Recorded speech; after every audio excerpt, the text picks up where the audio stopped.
Okay, students, so we have reached to the last topic of this chapter, excretion. With this, I'll finish the chapter. I have taken all the major things. Okay, I have covered up all the questions also.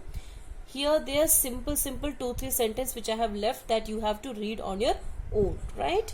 And try to make the complete notes. I'll give you a very good gap of maybe 1 or 2 weeks to complete this.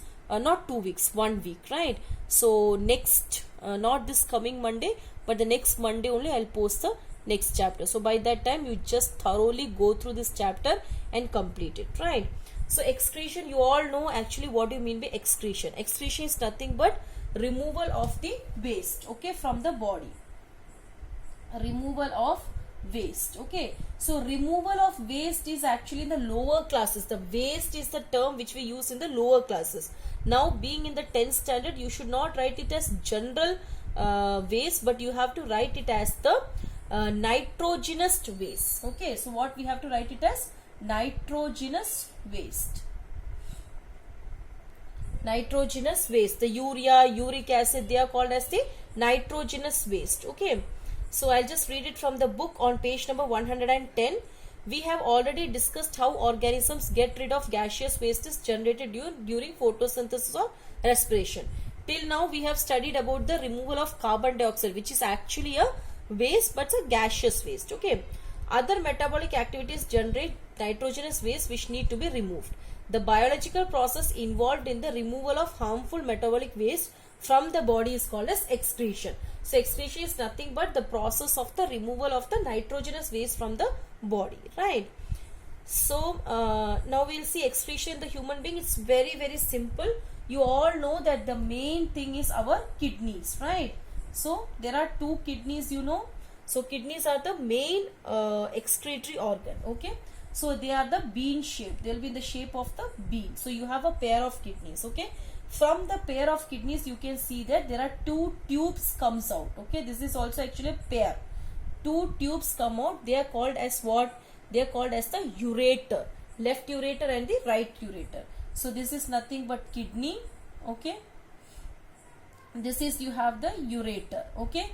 Then this ureter is actually connected to a bag, a muscular bag, which is called as the urinary bladder. Okay, urinary bladder. Okay, then the exit or the end part of the urinary bladder is called as urethra. Okay, this ureter and urethra will be spelling. There will be confusion in the spelling, so keep it in the mind. This is a basic diagram of the excretory system.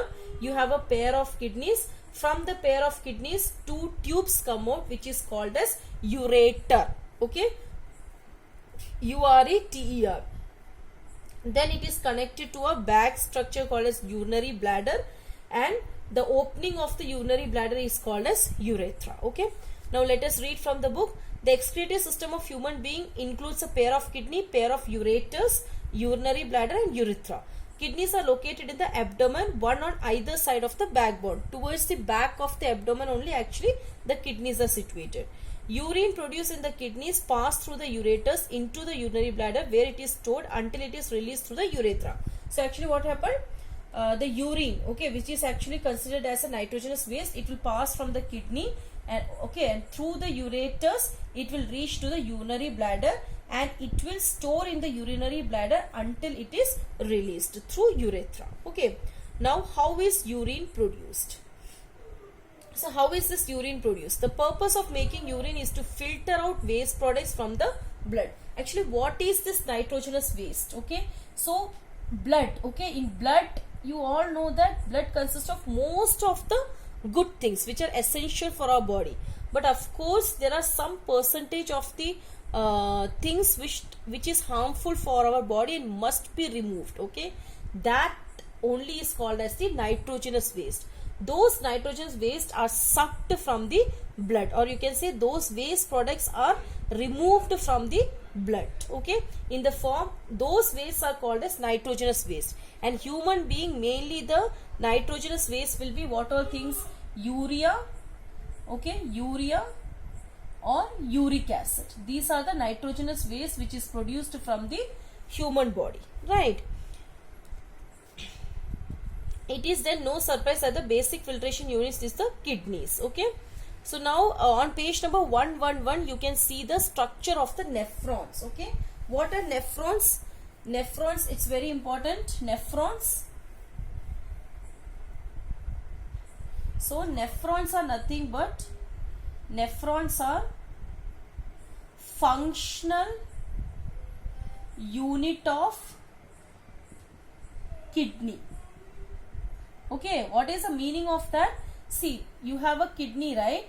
So this kidney is made up of many nephrons.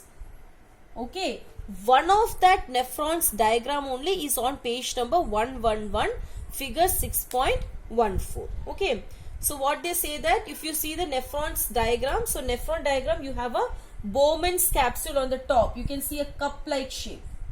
Okay, you have a cup-like shape. It's called as Bowman's capsule.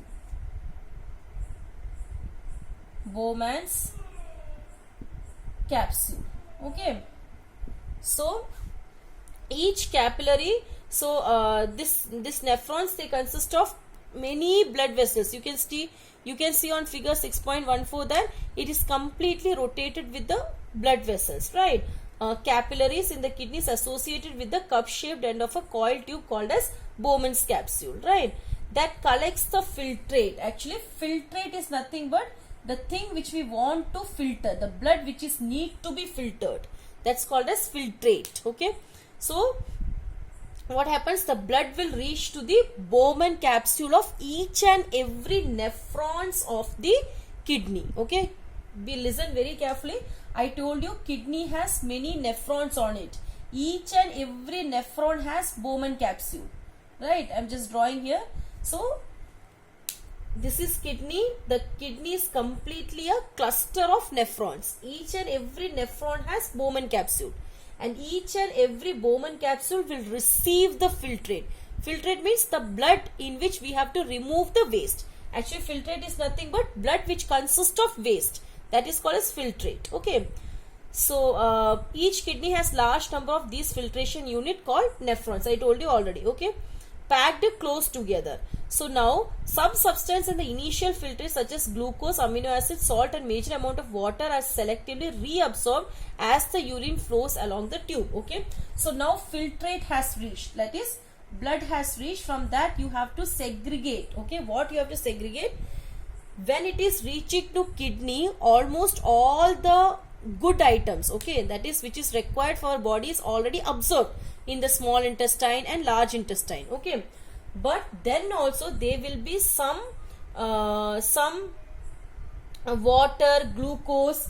Okay, there will be some water, glucose, amino acids which need to be reabsorbed from the filtrate. Okay, still this filtrate which has reached the kidney can have some amount of good things like water, glucose, amino acids and all. They are what? They are reabsorbed by the kidney. Okay, they will be reabsorbed by the kidney and it will be sent back to the body because they are good for our body.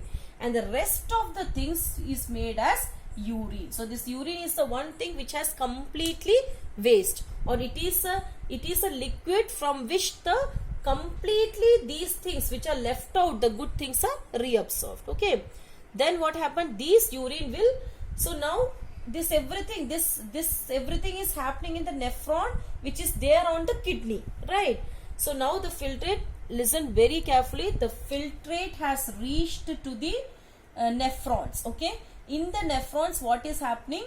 Water, glucose, amino acids are reabsorbed and urine is formed. Okay, so here now urine is formed. So then what happened? Urine will go through the ureters to the urinary bladder, and from urinary bladder it is expelled out through ureters. Sorry, urethra. From in the kidney now urine is formed, right? From the kidney now it will pass through the ureter. Okay, through this tube is called as ureter, and it will reach to the urinary bladder. From the urinary bladder it is expelled out through urethra, right? This is the process of the excretion, right? In that you have one more thing more to know, that is artificial kidney, hemodialysis. You might have heard about this dialysis. Okay, So those human beings whose kidneys are not functioning, actually we can leave from one, we can survive with one kidney, but those persons whose both kidneys are failed, they have to go for a procedure called as dialysis. Okay, it's called as actually hemodialysis. Why hemodialysis? Hemo stands for the blood, so we are purifying the blood. Okay, that's it, is called as hemodialysis, or it is called as what? Artificial kidney. So their natural kidney is spoiled. Okay, it's destroyed, so they have to survive now on the artificial kidney. So it is like this procedure, this is a procedure which is done in the hospitals. Okay, so based upon the severity of the problem, how bad is the functioning of their kidney, they have to go to do the dialysis. Sometimes the doctor will ask them to come monthly once, or monthly twice, or sometimes if it is in the final stage, then they will ask them to come weekly once for dialysis. Because see, if the kidneys are not functioning, we cannot survive. Because if kidneys are not functioning, what will happen? All the toxic substance will keep on accumulating in our body. Okay, so poisonous things are accumulating. So somehow, if our natural kidneys are not working, then through our artificial kidney we have to remove all the waste. Okay, so what they will do here, the patient, okay, they will take the patient's hand. Okay, they'll take patient's hand, and two lines means what? Two pipe, injection pipe. Okay, one pipe they will take from the artery. Okay, that is like for the trips and all they will take, right? In trips, what they will do, they will make a connection in your artery. Through that they will send the medicines along. In the same way, they will make two pipelines. Okay, two what to say, like for trips and all, they will make one line. Okay, in that way they will take one from the arteries and one from the vein. They will put two connections. Okay, one through the artery, one through the vein. Through the artery, now what we have to do, we have to purify their blood and we have to send it back, because their kidneys are not working. In a normal person, who will purify the blood? Kidney. Now their kidney is failed, so they have to do it externally. So what they will do, through this artery they will suck their blood out. Okay, they'll take their blood out and it will go through the, in your book you can see you have like this tubes. Okay, so what they will do, they will take the blood out from the patient's body. Okay, like it will come in a, like how the trips we used to take. Okay, in that way, slowly, little liquid, little blood they will take out from their body, and it will go through a dialyzing machine. Okay, where all the waste will be removed. Okay, and all the purified blood will again be sent through their veins inside their body. So you can see that there are two bottles kept. Okay, one bottle is they are giving fresh dialyzing solution for the dialyzation to take place, and another bottle you can see that they are collecting the used dialyzing solution, that is the urea and the other salt which is accumulated in the patient's body, they are removing out. Right, so this is actually artificial kidney. So that's all for this chapter. So please go through each and every line. Okay, you have, this is just for your what to say, an overview, but it's mandatory that you go through each and every line and make your notes, right? Thank you. So next we'll be starting with the next chapter. I'll see which chapter to start. Maybe control and coordination. Okay, but in that control and coordination, I'll not be taking the complete topics because it's not possible. So selective topics I'll continue, right? Thank you.